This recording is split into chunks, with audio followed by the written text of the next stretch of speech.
Good evening, everybody, and welcome back to Spirit Alive for our fifth and final presentation by Carol.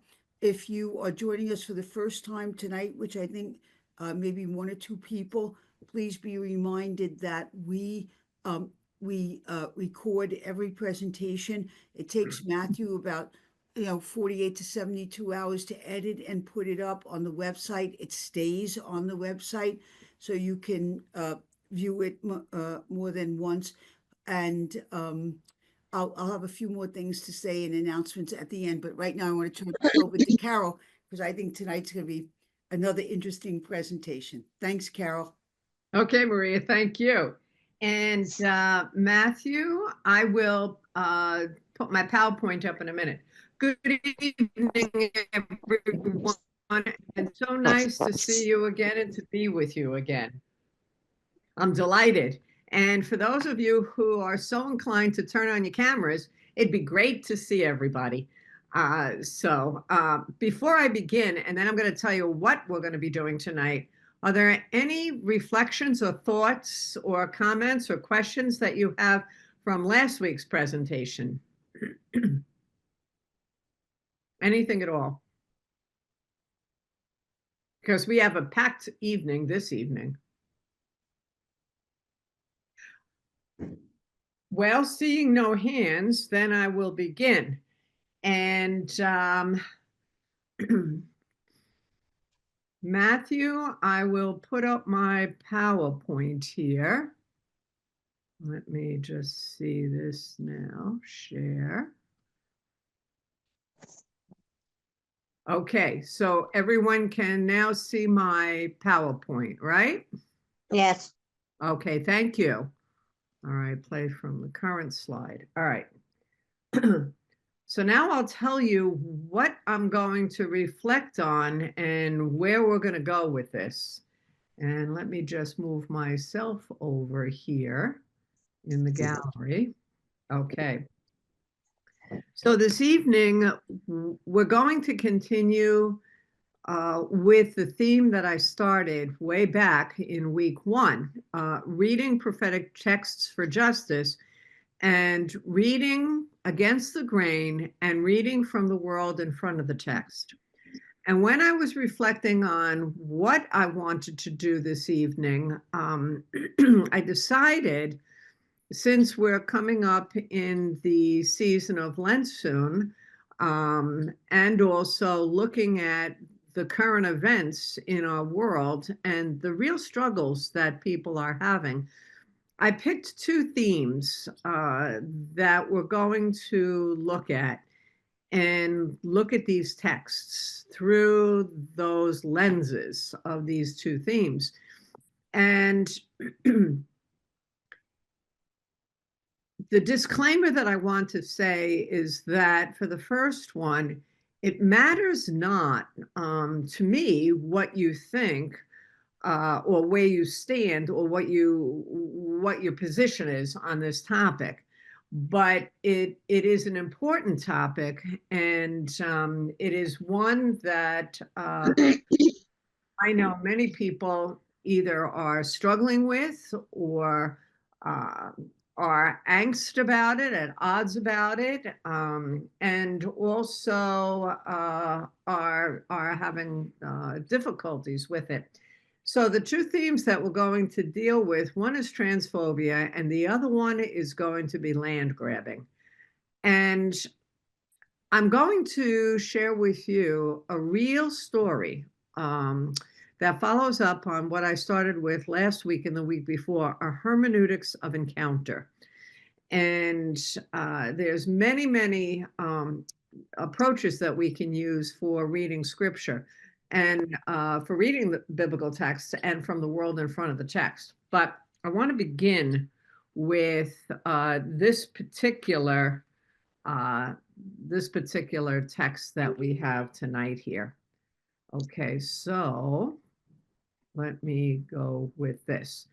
And we're going to read and listen to Isaiah 52 to 53, the song of the suffering servant, the song of the suffering slave. Now, this particular translation always we've been familiar with has been the song of the servant, but the biblical translation allows us to also use the song of the suffering slave.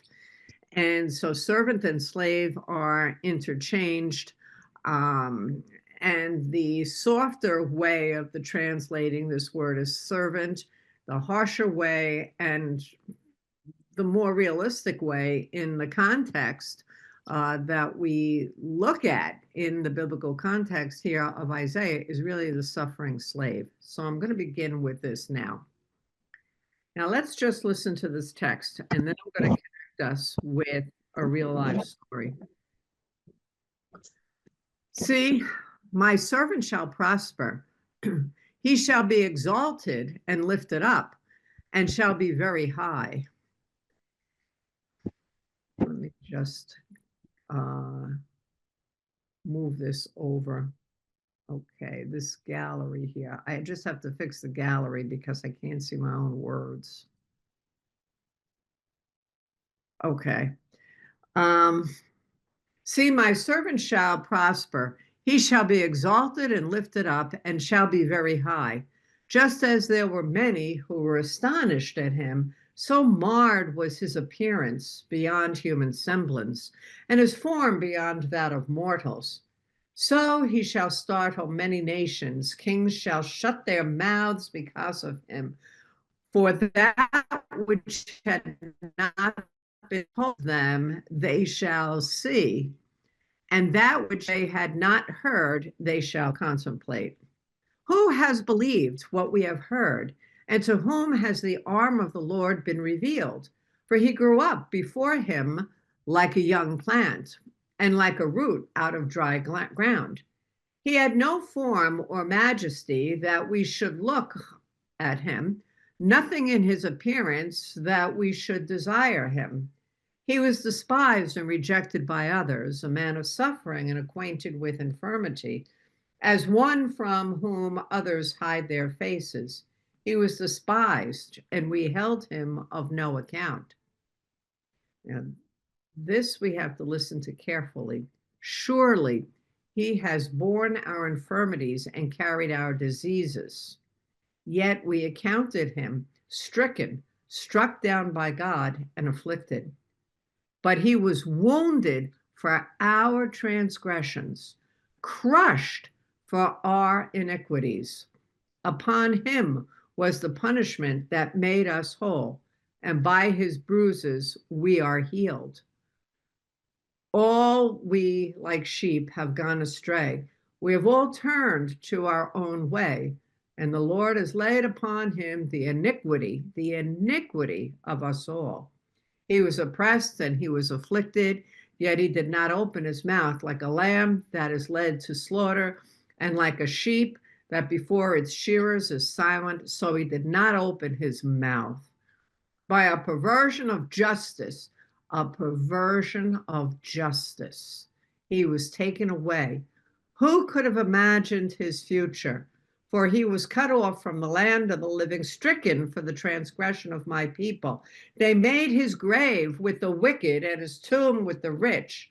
Although he had done no violence and there was no deceit in his mouth, yet it was the will of the Lord to crush him with pain. When you make his life an offering for sin, he shall see his offspring and shall prolong his days. Through him the will of the Lord shall prosper. Out of his anguish he shall see light. He shall find satisfaction through his knowledge. The righteous one, my servant, shall make many righteous, and he shall bear their iniquities. He shall bear their iniquities. Therefore, I will allot him a portion with the great, and he shall divide the spoil with the strong, because he poured himself out to death and was numbered with the transgressors. Yet he bore the sin of many and made intercession for the transgressors. Made intercession for the transgressors. Justice for our sisters and brothers.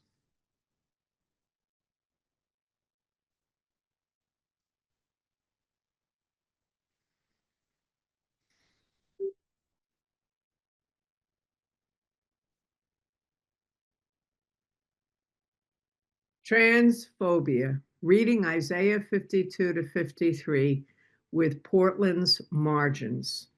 Our hermeneutics of encounter, the story of Angela Mary Lombardo. And this is a real story. And this is reading with the margins from our social location as well.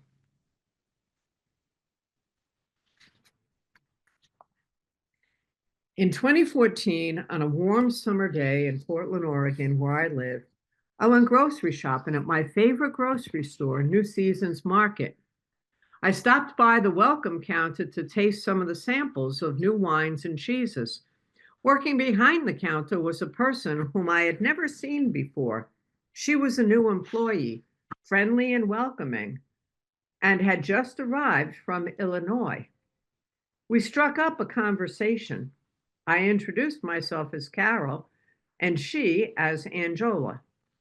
She is a person of faith.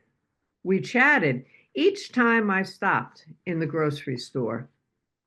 One day, with simple trust and honesty, she confided, "You know, Carol, people in my neighborhood see me as odd." Unassumingly, I asked why. She responded, "Because I am trans." To which I replied, "Well, Angela, people in this unchurched area think I am odd too, because I'm a member of a Catholic women's religious congregation, the Dominicans." We laughed and arranged to have a meal together. She very much wanted to tell me her story. I learned that she was despised and rejected by her biological family because of her sexual orientation and lifestyle change choices. She came to Portland in search of a new and accepting community among Portland's LGBTQ plus citizens. As time passed, she made many friends, and we stayed in touch until one day she was not in the store anymore. She was in the hospital. On her way to work, she had been walking at early dawn to a bus stop when a car with 4 men in it, shouting sexual slurs at her from out of the car's windows, hit her at forceful speed, leaving her for dead in the street. She knew who they were. She recognized the car. They had threatened her before. Now they finally completed their intended deed, but not fully. Some days later, she awakened in the hospital with one leg badly broken, with crushed bones, and the other leg almost completely shattered.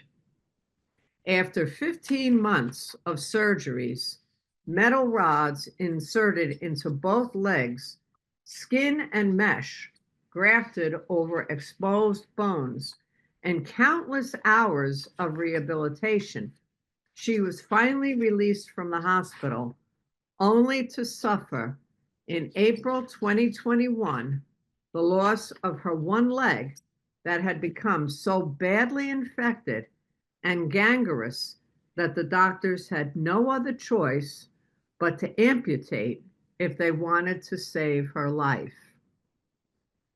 The case went to trial. No one witnessed the assault.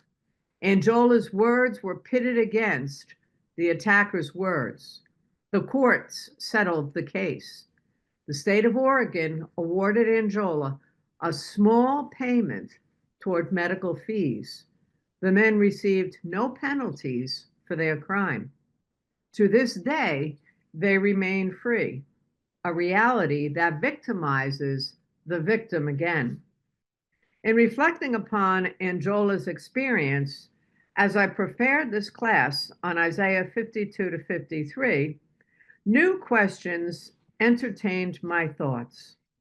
Angela's suffering reflects the experiences metaphorically depicted in the poem that is known as the Suffering Servant's Song, or better, the Suffering Slave. How is the violence and the suffering of an innocent person to be understood?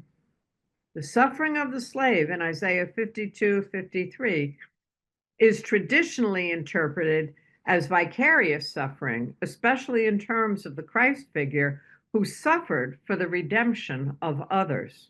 Should it be? Or is the violence suffered by Angola and the slave downright unjust, reflective of systemic injustice? This story about a real person on the margins, a friend from my Portland, Oregon community, makes me read and think about biblical texts and poems in new and different ways. Hence, my work reaches beyond the confines of just looking at this text in relationship to spirituality and the section's text-focused analysis and interpretation of poetic texts hailed for their aesthetic beauty and effectiveness as poetry, and even for spiritual nourishment. I now read and interpret this text not only from the world in front of the text, but also from the margins. Against the background of Angola's story of suffering, we are now confronted with reading biblical text from the margins and within the context of present-day realities, and to show that, as biblical scholar Suzanne Schultz has argued, and I've quoted her before, readers grounded in their social locations create biblical meanings. So how do we read with the margins and against the grain? Now, let's look at justifying violent suffering, a Catholic reading of Isaiah 52:13 to 53:12. This is going to be interesting. Isaiah 52:13 to 53:12 is often read at Catholic liturgical celebrations during the Advent, Christmas, and Lenten Eastern seasons. The poem presents a kaleidoscope of characters, relationships, voices, and experiences. A hegemonic deity and a group of people identified as transgressors relate the story of a slave's horrific suffering that includes physical, social, spiritual, and psychological pain. Rewards such as prosperity, satisfaction, and success in his divinely assigned work, and future good fortunes promised to the slave by the deity come only after the slave endures horrendous violence, abuse, and horrifying humiliation at the hands of this deity who emasculates him.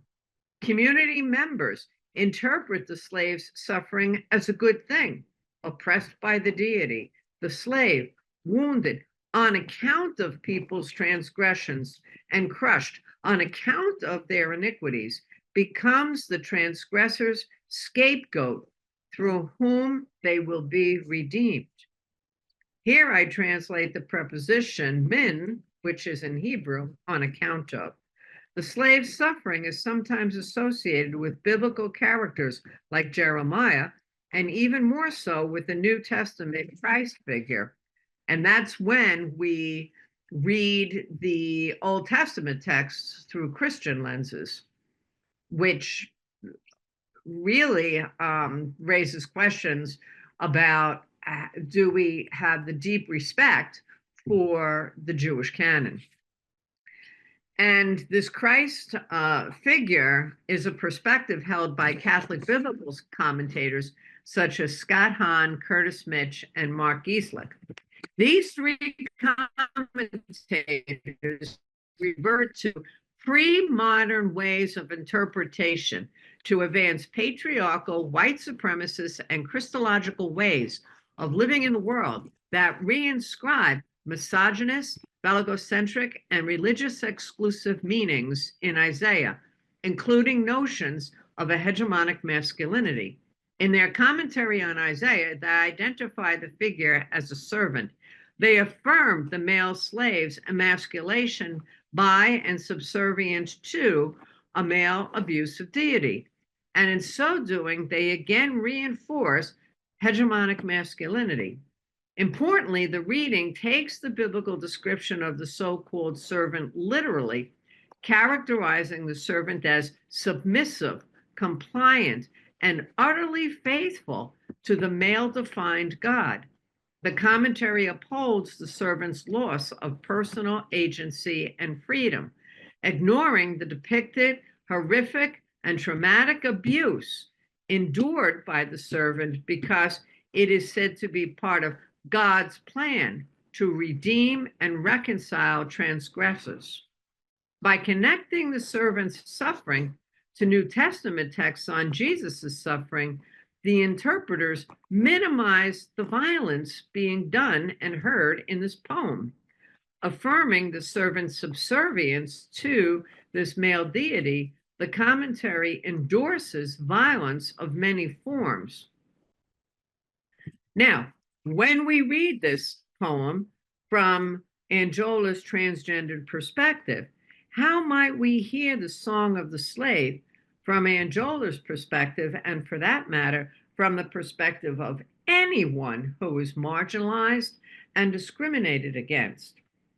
Isaiah 53:3 and 53:7 in this poem describe the slave as othered, despised, rejected, held of no account, oppressed and afflicted by those in the community. So currently in the United States, transgendered persons are othered and experience social abuse and violence. A March 23, 2021 press release by the UCLA School of Law Williams Institute indicated that transgendered persons are over 4 times more likely than cisgender people to experience violent victimization, including rape, sexual assault, and aggravated or simple assault. In 2017 to 2018, transgendered people experienced 86.2 victimizations per 1,000 people compared to 21.7 victimizations per 1,000 people of a heterosexual nature. Like the experience of the slave, transgendered persons endure familial abuse and rejection. 1 in 10 trans persons reported that a family member was violent towards them because they are transgender. 1 in 12 trans people who were who came out to the family with whom they grew up got kicked out of their home, as was Angiola. Many transgender individuals are subjected to this kind of abuse from a young age. Such discrimination and oppression often lead to homelessness and lack of family. This baseline of discrimination and violence can increase the risk of trauma later in life. And by young age, I'm talking early 20s. Like the slave who endures religious suffering, described throughout the poem and as depicted in the slave's relationship with the deity and his community's interpretation of that relationship, so transgendered persons experience religious ostracization. In a September 24, 2018 article entitled 7 Facts About Christianity and the Transgender Debate, Bruce Ashford, a Christian, cites Genesis 1:27 to argue for binary genders, and that's what we hear today. There's male and there's female. That's all we have. That God designed gender to align with biological sex. That God-given gender identities are not pliable or interchangeable, and therefore Christian parents should affirm their children's biological sex and help their children grow into the corresponding gender. Accordingly, if a child expresses gender dysphoria, they should be loved but not supported in their transgender identification or transitioning therapies. Lastly, Isaiah 53, 8-12 describes the slave's ultimate suffering, death caused by a perversion of justice and on account of the transgressions of others. Death is the most horrific violence that transgendered persons encounter. The Trans Murder Monitoring Project, an initiative that collects and analyzes reports of transgender homicides worldwide, recorded 1,731 murders of transgendered people globally between 2014 and 2024. Many were of a shockingly brutal nature, sometimes involving torture and mutilation. 375 transgender people were killed in 2024, a figure that has risen over the years. These statistics make 2024 the deadliest year of violence against transgender diverse people since the records have been collected. In the United States, the American Medical Association recognized an epidemic of violence against the transgender community, who are over 2.5 times more likely to experience hostile aggression than non-trans people. In light of these statistics, the question asked earlier comes to the fore. How is the violent act of oppression, the hate crime endured by Anjola, to be interpreted? The poetic verses of Isaiah 53:5 and 53:8 make a clear point. But he was wounded for our transgressions, crushed for our iniquities. Upon him was the punishment that made us whole, and by his bruises we were healed. By a perversion of justice, she was taken away. Who could have imagined her future? For she was cut off from the land of the living, stricken on account of the transgression of my people. Read from a transgendered perspective, the slave is the scapegoat for the people's injustices. The inscribed violence, interpreted as vicarious and a good thing, vicarious and a good thing, reflects a toxic theology inscribed into this text that is re-inscribed in present-day theological understandings and interpretations of suffering. The only sensible verse in this poem is this one: stricken on account of the transgression of my people. They were wounded on account of transphobia, a human transgression, a systemic injustice, functioning as a way of conceptualizing hatred and violence towards trans people. The God question for the 21st century is this one: does the divine cause this kind of suffering? Does the divine will this kind of suffering? Does the divine want this kind of suffering? The simple answer is no. But the deity in this poem does, who causes suffering to the innocent, the less powerful, the ones on the margins, no different from the powerful hegemonic people who cause pain and suffering to those on the margins today. As a form of violent discrimination causing excruciating pain and suffering, transphobia is pervasive, whether constantly referring to a male when they are female or female when they are male, being denied housing, employment, medical care, or legal protections, or being unable to walk down a street without being insulted or assaulted. Transphobia affects all aspects of life. As a form of discrimination, transphobia is unjust, systemic, and sinful. Furthermore, every time a transgendered person is made to suffer because of who they are, and every time the legal system fails them, as in the case of Anjola's experience, a perversion of justice occurs and is sustained and affirmed by homophobic people.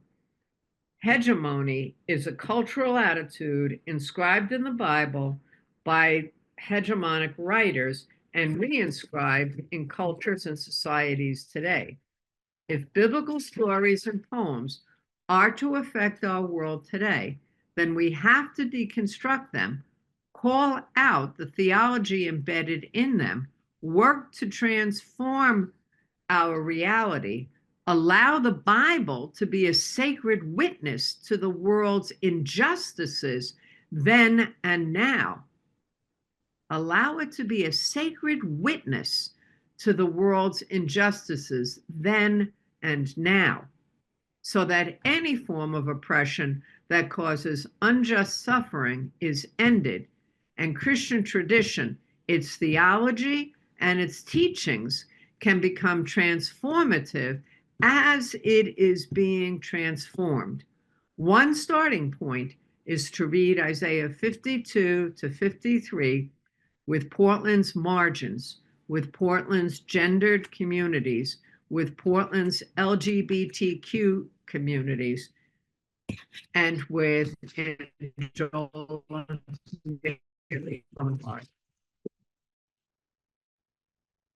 that's the first part of the presentation for tonight.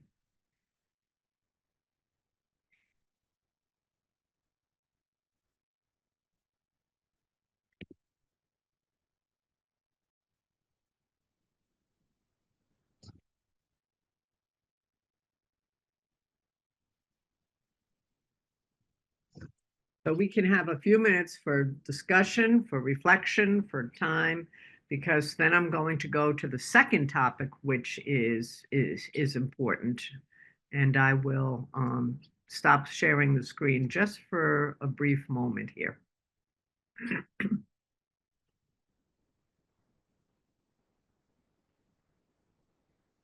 Hi. Hello, Marie. Yeah.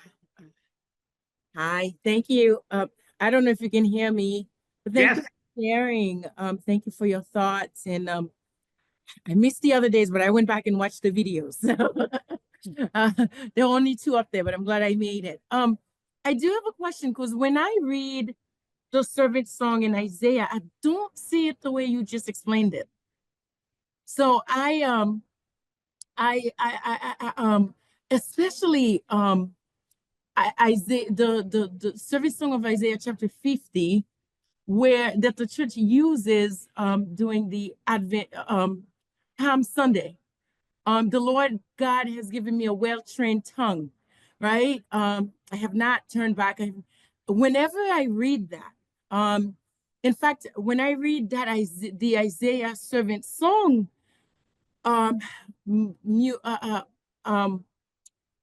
readings, I actually see it as a cry for justice. And I see it more or less that this servant, even though at the moment seems as if, and I think this is why the Christians kind of uses it toward Jesus Christ on the day of Palm Sunday, where it seems like the cross is the dominating force. But then in our belief, we say the cross does not have the last word. So even though the servant looks as if he is bruised, he looks as if he's losing the battle. In actuality, at the end of the day, he's gonna become the victorious one.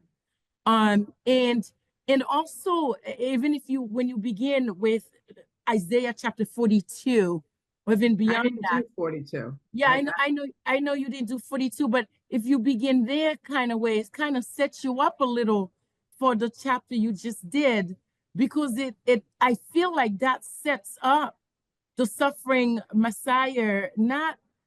I feel like the way you just explained it, while a different way to look at it makes him seem as if he's supporting, upholding the abuse of the person, whereas I think the author is actually putting him against the injustice of his time. So I don't know if you can comment on that or if I misunderstood you.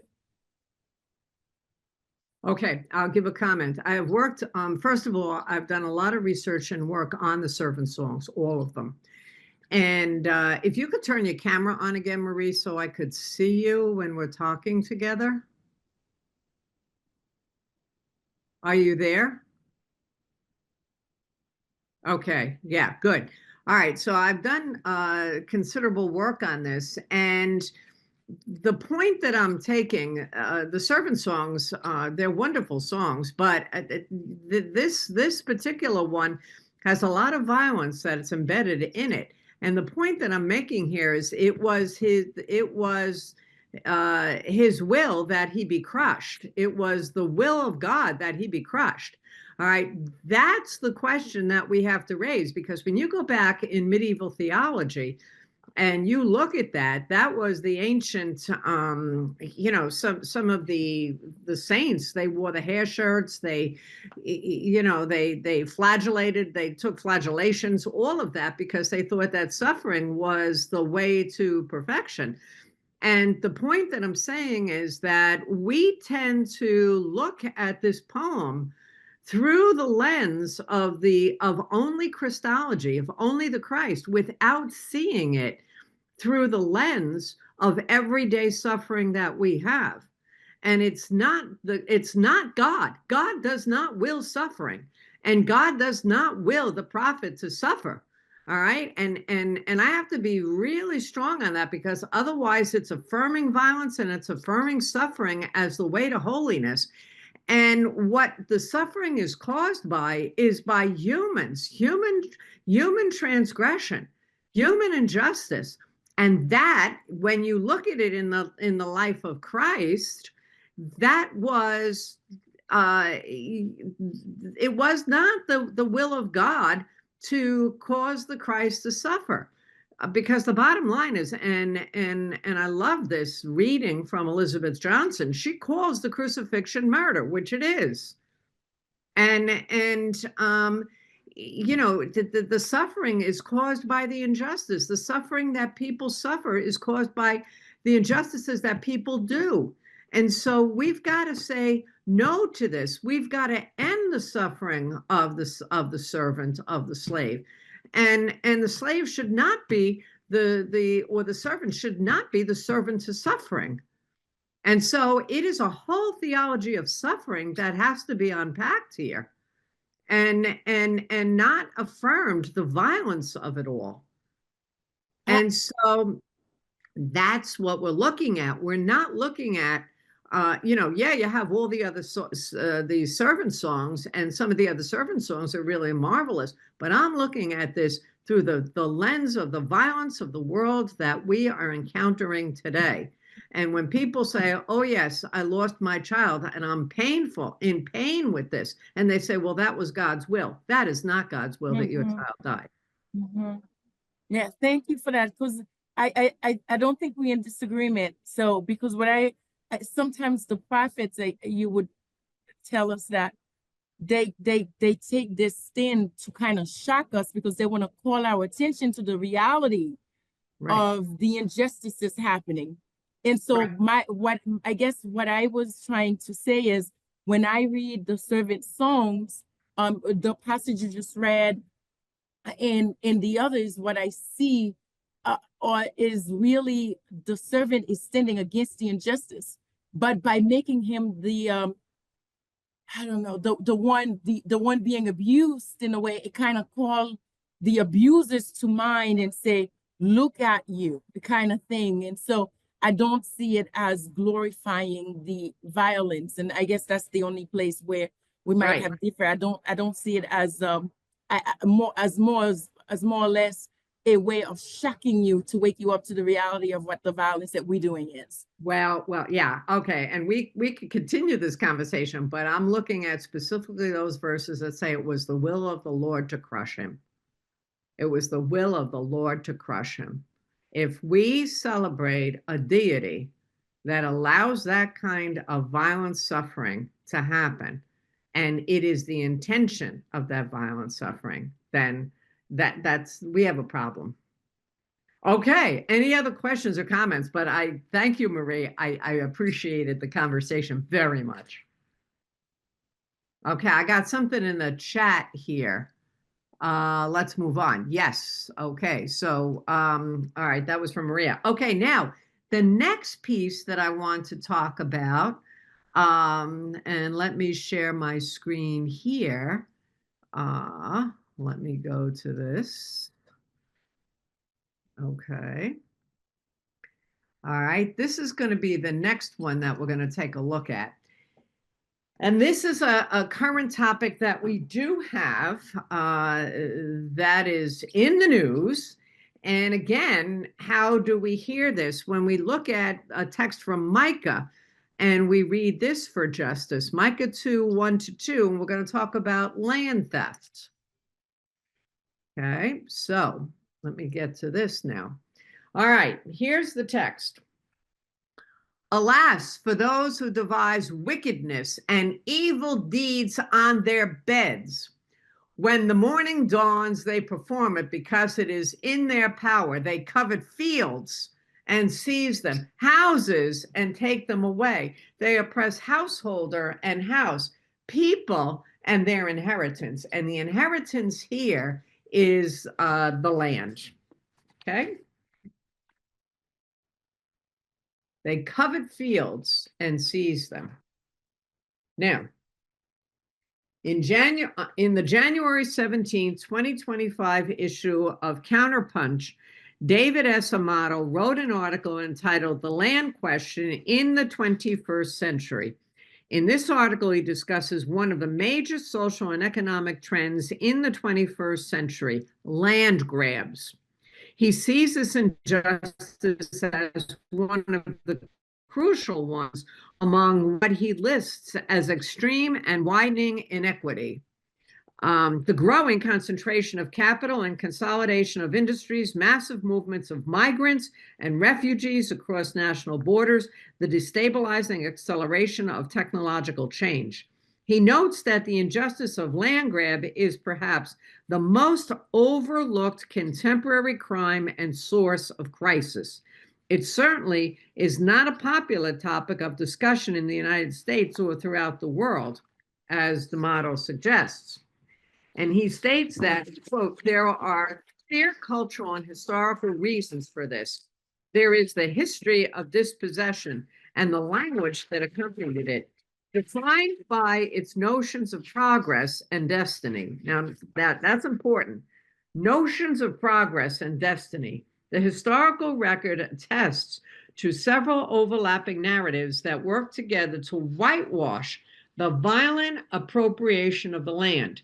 We find the hollow language of religious authority set forth in papal bulls, positioned alongside supposedly cold and neutral economic claims related to highly contingent ideas of productivity and improvement. And this is what the motto was saying: productivity and improvement.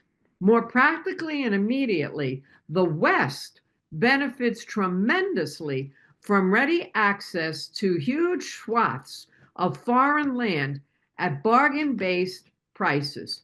So it will suffice to say that few in the Western world have any understanding of the scale of this massive, forcible transfer of land from some of the world's poorest people to some of the world's richest. The motto states further, quote, despite its near absence from the public conversation, land theft has been structurally integral to the system of empire overseen by the United States government today. While the legal and practical tools of such dispossession efforts are always unique to their time and place, they have followed a similar pattern, one in which state power plays a decisive role. The imperial state is the mechanism through which capital crimes are sanctified. Now, since the beginning of the 21st century, tens of millions of hectares have been transferred from the global south to the west, leading to a systemic divestment of smallholder farming throughout the world. The motto draws attention to the 2011 World Bank report that examines the rising demand for and the importance of land for the production of food, cash crops, and biofuels. He notes that the paper suggested that underperforming land might be consolidated to produce greater yields. Underperforming land might be consolidated to produce greater yields. And you know, what causes the underperforming land? The environmental crisis that we're faced with, the loss of water, an irrigation to farms, to land that has been destroyed by warfare. In other words, land that is not performing well should be treated as waste and as vacant, and therefore open to new claims over it. And we think of Gaza. Land grabbers then become justified in their grabs and hide behind self-enrichment by stating that the land will be taken over so that it can be improved and cultivated. Both the World Bank and the United Nations have treated such land grabs as a win-win scenario. Now let's consider the people of Americas, our indigenous brothers and sisters. D'Amato points out that, quote, the contemporary conversation about global land ownership and use patterns reflects the old idea that indigenous infidels have neither the concepts nor the practical ability to own and manage their own homeland. They wouldn't make productive use of it, of course. It is never asked when and how the West came to its power to determine for other countries their stage of development, such as to make claims about how to help them become more productive under capitalism. The people of the Americas were deemed incapable of owning anything. They were part of nature or an extension of it, and thus were to be dominated. From the end of the 15th century, the Vatican had blessed future crimes in advance, propounding a doctrine of discovery that erased the peoples of the Americas before they were even encountered. Thankfully, on March 30th, 2023, the Vatican issued a formal repudiation of the doctrine of discovery, but the legality and the legacy of this doctrine remains with us today and continues to be used by empire nations such as the United States, at times fails to respect and honor other sovereign nations, lands, and peoples. D'Amato notes further that, quote, in July 2024, the Truth, Restoration, and Education Commission of Colorado published a report detailing the staggering magnitude of the theft from the state's indigenous tribes. The experience of the Colorado tribes demonstrates the exclusive and dispossession nature of capitalism as an observed phenomena. As the report notes, the fair market value of the land stolen from them is about $1.7 trillion. The mineral rights have reaped more than $500 billion on their own, all owned under any rational legal theory to Colorado's tribes.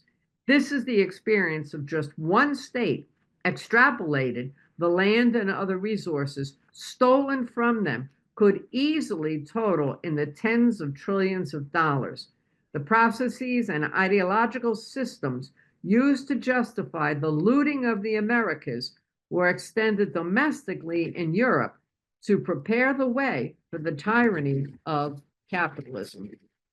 And then in sum, according to D'Amato, the global land question is among the most urgent of our time, tied to histories of conquest and capitalism, unchecked transfers of land from the world's poorest and most vulnerable people to dominant states and corporations accelerates a deepening crisis of inequity and dispossession and bleaches the world of its cultural and linguistic heritage. To confront these destructive forces requires a critical reconsideration of our ideas of progress and development and the legal frameworks applied to property tenure. Efforts at reform must prioritize local autonomy and control over the land as both an economic goal and a means of preserving cultural and linguistic diversity. And so we hear the text again. Alas for those who devise wickedness and evil deeds on their beds. When the morning dawns, they perform it because it is in their power. They covet fields and seize them, houses and take them away. They oppress householder and house, people, and their inheritance. And so the questions become, to what extent are we as a nation awake to what is going on with respect to the conversations around Gaza, Canada, and Greenland with our own government? For those U.S. leaders within the executive, judicial, and legislative branches of government who profess to be people of faith, whether they be Protestant or Catholic, aka the Christian Catholic right, who pride themselves on being devout and practicing people of the book, the Bible, on which they swear when they take their oaths of office, do they not find their faces among the unjust who have committed and now continue to commit, either by deed or compliance, heinous crimes of injustice, such as we find with the past land grabbing, and the desire to continue to grab land? Micah 2, 1-2 affords us the opportunity to wake up, to shake up, and to exercise our prophetic charism that we received through baptismal anointing. But first, we have got to become more aware of the world in front of us, the world in front of the text, to allow the biblical text to have a prophetic and transformative effect in our own lives and in the life of the world. Now, I'm going to stop there and stop sharing the screen for a minute, because then I have another contemporary issue, which is AI, that we might want to deal with. Thoughts, reflections on land grabbing.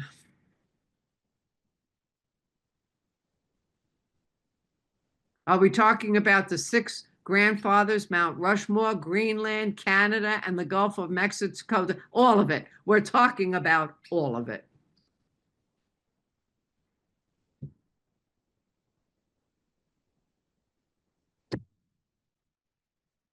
Yes, and Trump did not swear on the Bible. We saw that.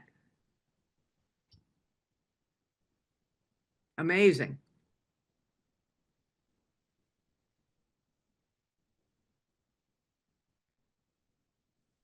Ukraine falls into that category, sister. Exactly. I couldn't name it all. I'm leaving it up to you to name some of it as well, too. Because, you know, what we have here, you know, is the question of what's going to happen to certain parts of Ukraine that have already been taken over. Crimea, for example. Right. Right. I mean, nations grab land. Empire nations grab land. The U.S. does it. The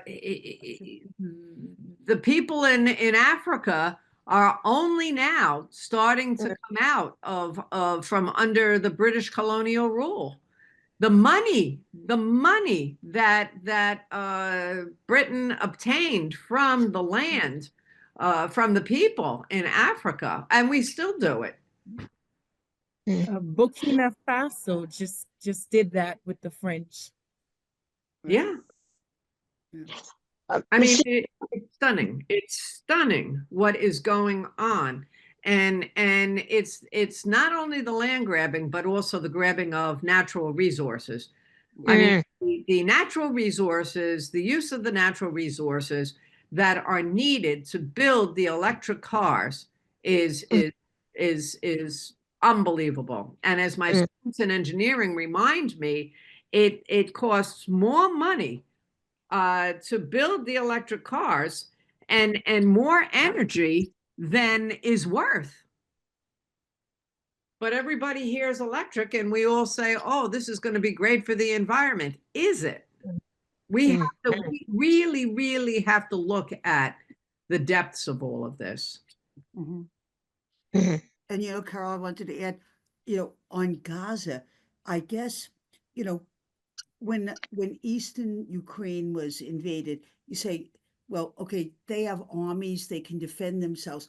It's not a good thing, but at least they have provisions that they can make. When you look at Gaza, it reminds you of a funny thing that I read one time in a book called The Italians. The joke was, ask an Italian, should you kick somebody when they're down?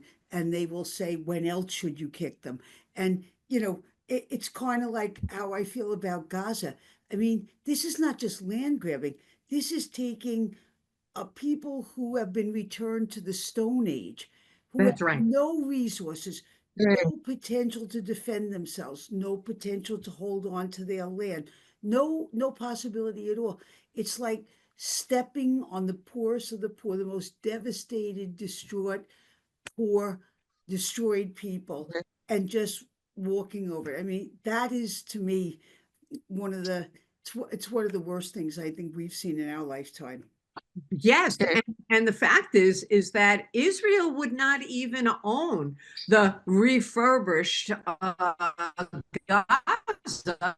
The U.S. would own it. I mean, it's beyond the pale when you think Right. about this. When you think Mhm. about, and what's interesting about this is that even here in the state of Portland, or rather the state of Oregon, time and time again, you've had corporations that have come in that have taken over houses and forced the poor away from various communities that they've had. There's been protests here because they want to destroy the houses. They want the land. They want to build.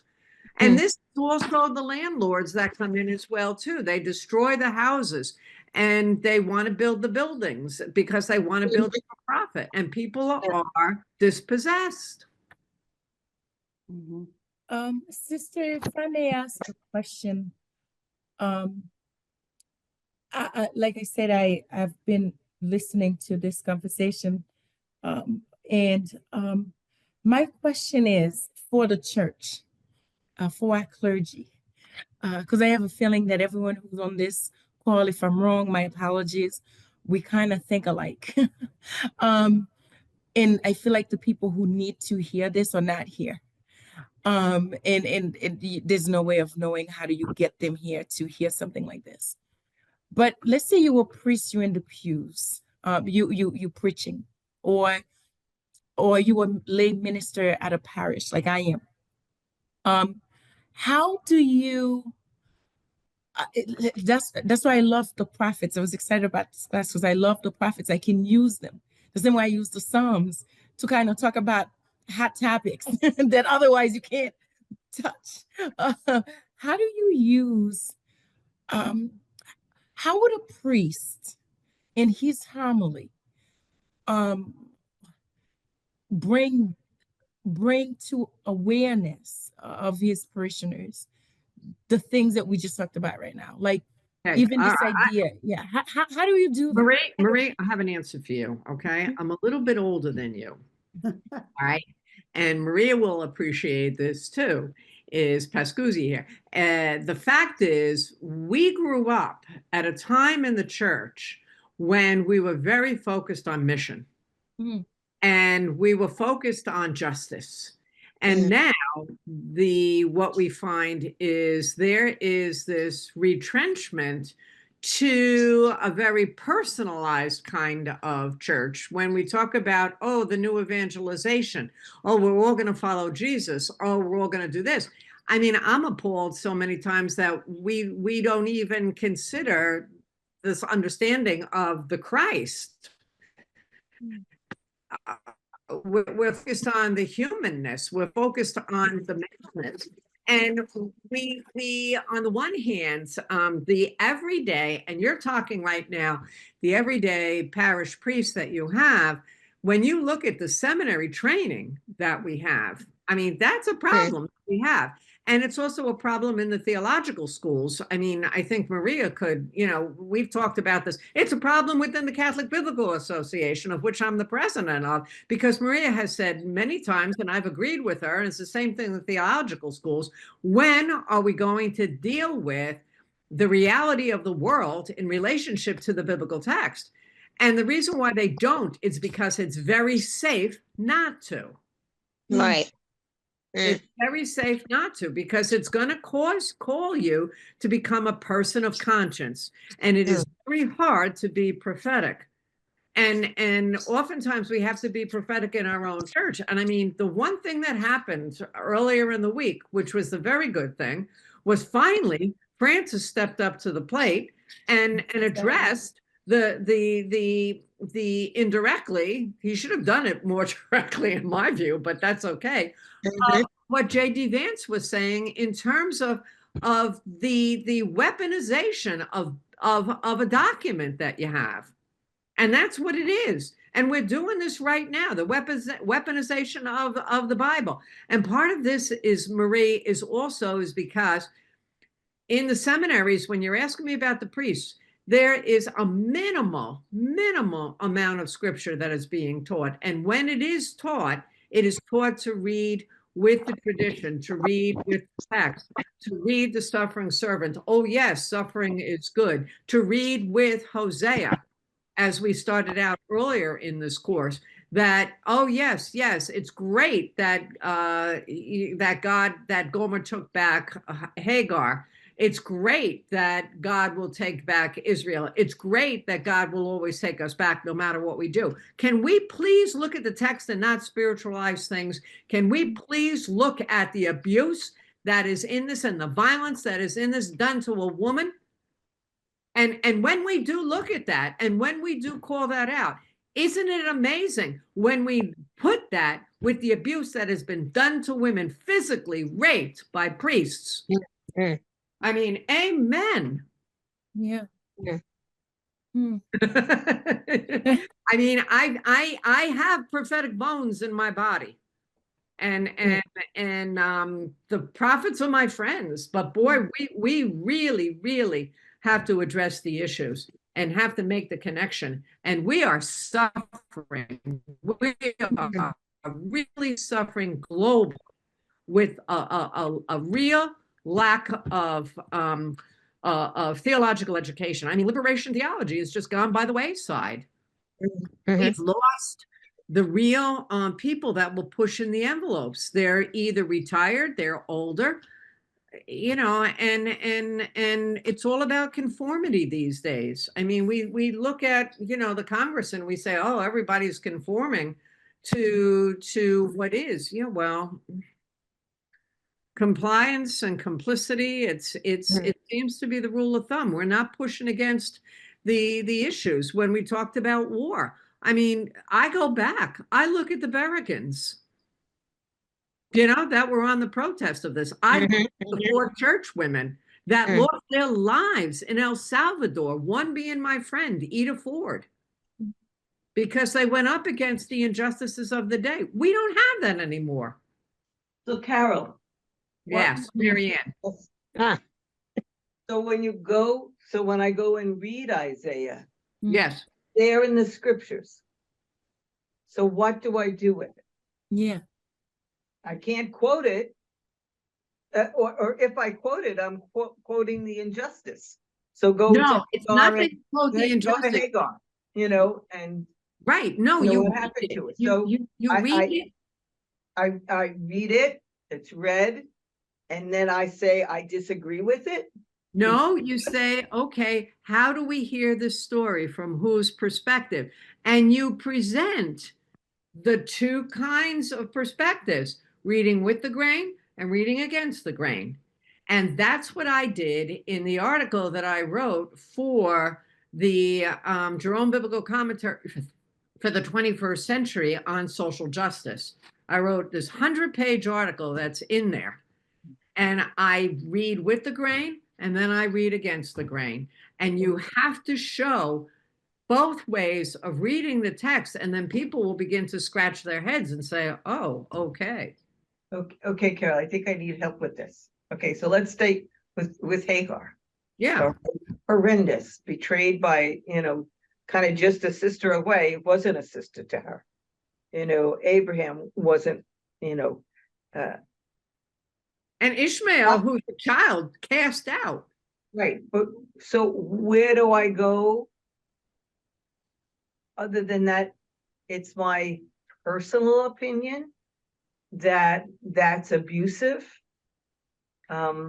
It's not a personal opinion, Marianne, because when you use, and maybe I should send this to Matthew, when you approach it from a theoretical perspective, and this is where the education comes in of the laity as well, because this is what my students learn.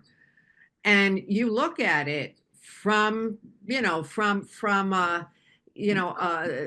a feminist perspective, a perspective of power, a perspective of race, a perspective of gender.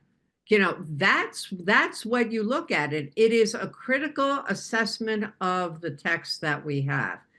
And when we give a critical assessment of the text, that's when we come to real faith and a real understanding of what I say is a living faith. And when we understand that we are called to be people of justice. I guess where do I go to in the scriptures to say what was done to Hagar and Ishmael was terrible, was an injustice? Where do I go? You're not going to find it in the Bible. You're going to find it in the interpretation. And the commentaries are only coming out now. For example, you've got the feminist commentary, the wisdom commentary series that Barbara Reed has, the 56 volumes. And you've got people writing about this, contemporary biblical scholars who are writing about this. They're not coming out in books. They're first coming out in the articles. It's all coming out now because people are realizing what's going on with this. So I agree with the injustice done to Hagar and to Ishmael. I agree with that. But when I'm talking with someone who's holding that up as a sign of God's faithfulness and presence and bringing forth life, other than my own insights into life, I don't know what to hold up. This is what I'm saying. Readers, grounded in their social locations, create biblical meanings. That within the community, Catholicism maintains that the Spirit rests not just in the text, but in the community that interprets the text. And you go back to the history of interpretation, and you see how the church fathers interpreted this. You see how, some of the people have interpreted this story now. I mean, it's a whole history of interpretation. There's so many different interpretations of this. It's not just one.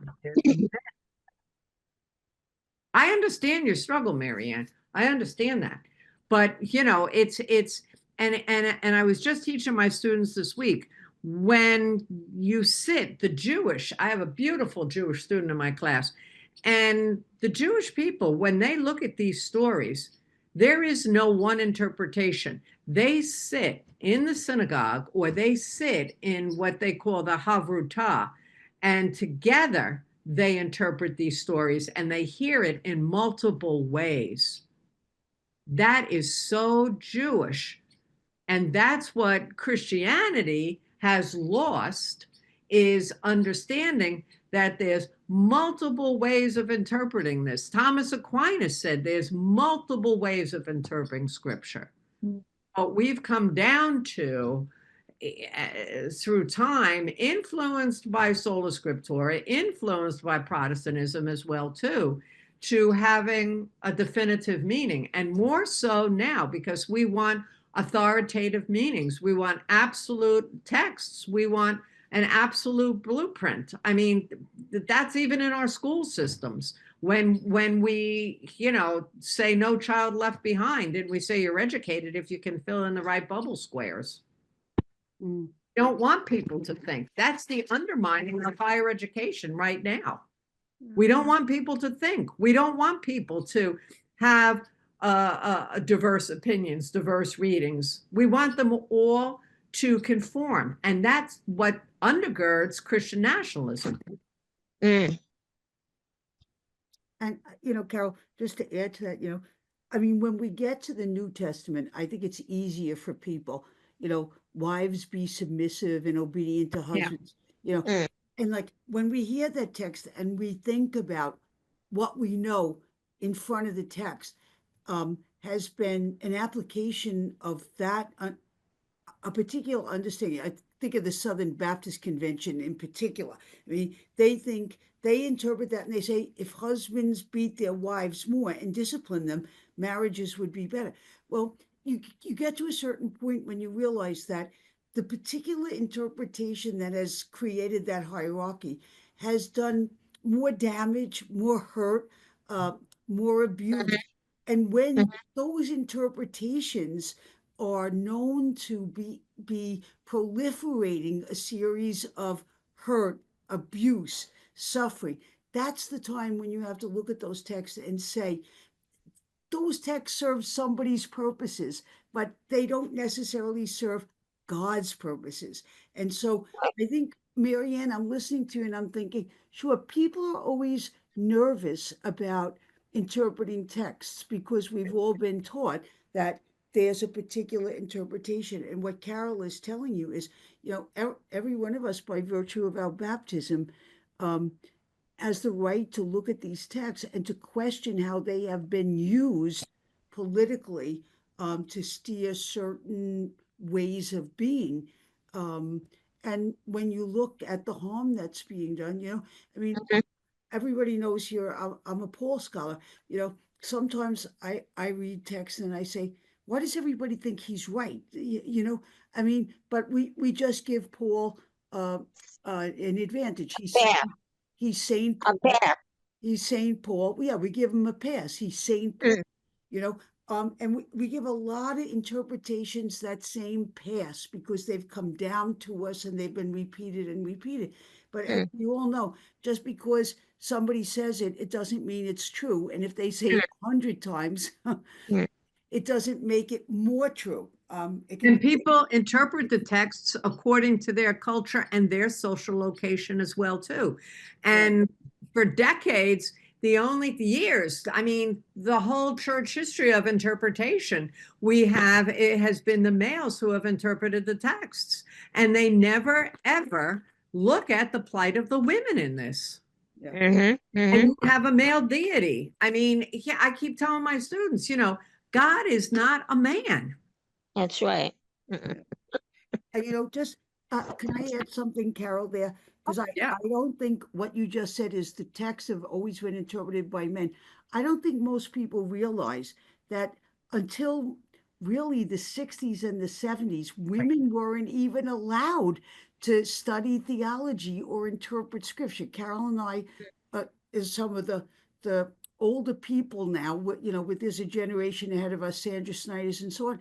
But women have only been allowed to be interpreters of scripture for the last 30 or 40 years. So, I understand the hesitancy, but I think what Carol is saying is the time has come for us to bring our own social location and what we're doing to begin to have what,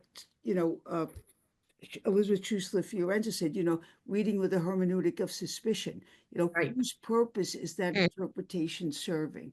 And lots of times it has been serving to subordinate people in the interest of a hierarchy that has not been a good thing.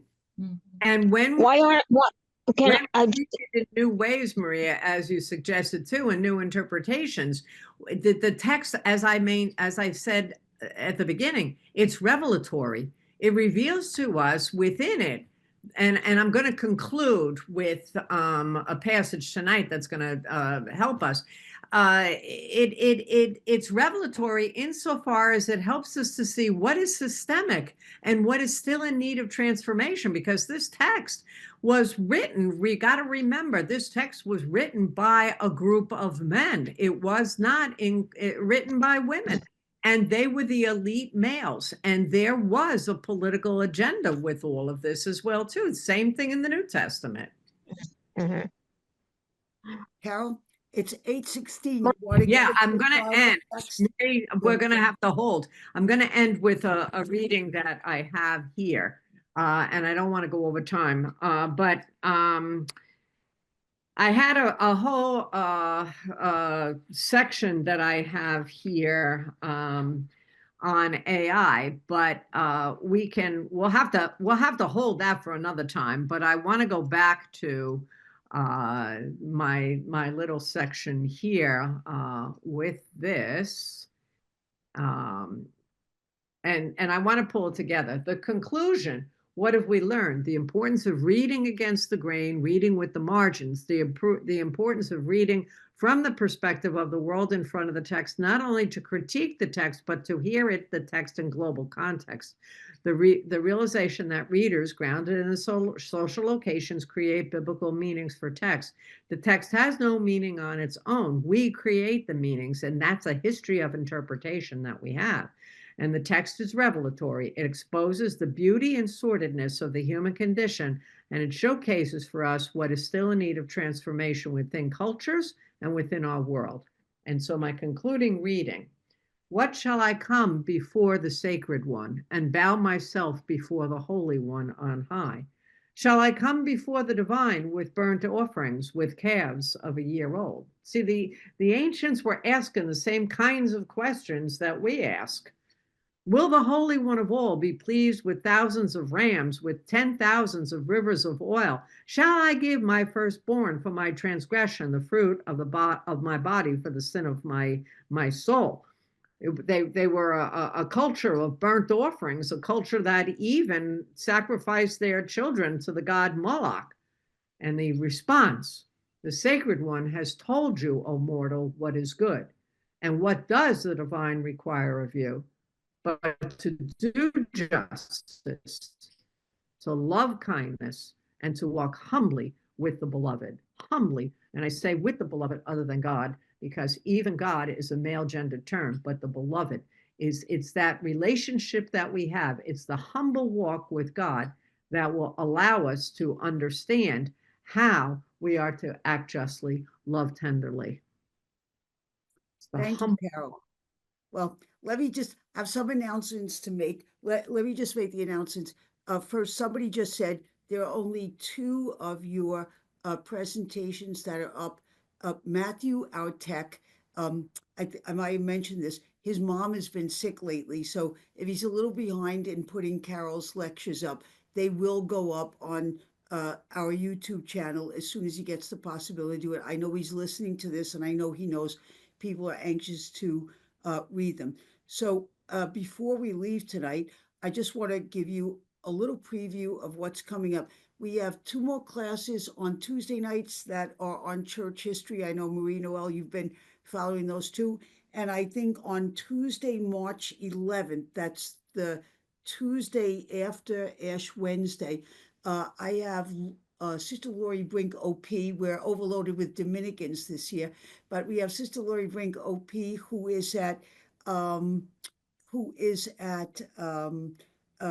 Catholic Theological Union in Chicago. She's a biblical scholar, Paul scholar, writes a lot on environment and the new cosmology. So I said to her, okay, why don't you give us a little course on how we fit the atonement into the new cosmology, because some people find that very difficult. I think that's going to be good. I hope you'll enjoy it. But I know you enjoyed Carol. That's why I asked her to come. Carol's always pushing the envelope and giving you things to think about.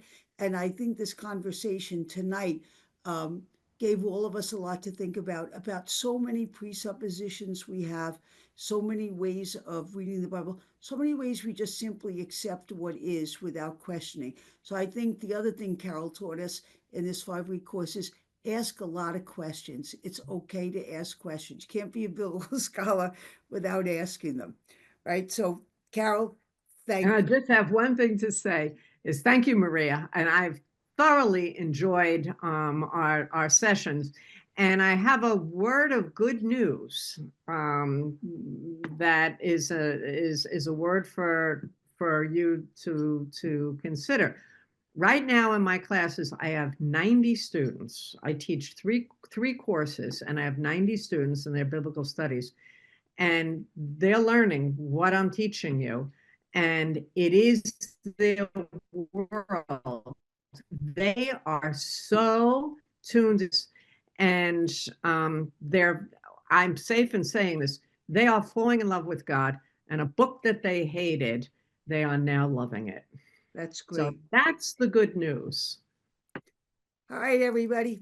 I enjoyed having all of you. I've seen some faces match with names that I haven't seen before. Welcome, Carol. We can't thank you enough. Hope to have you back another time. And again, please be a little bit patient as Matthew is getting up the history lectures, because we have double lectures going on this week, Tuesdays and Thursdays, but they'll get up there. So patience and good night, everyone. God bless. Take it God easy. bless. Bye, Thank you. Carol. Thank Bye. you. Good night. Thank you. Bye. God bless.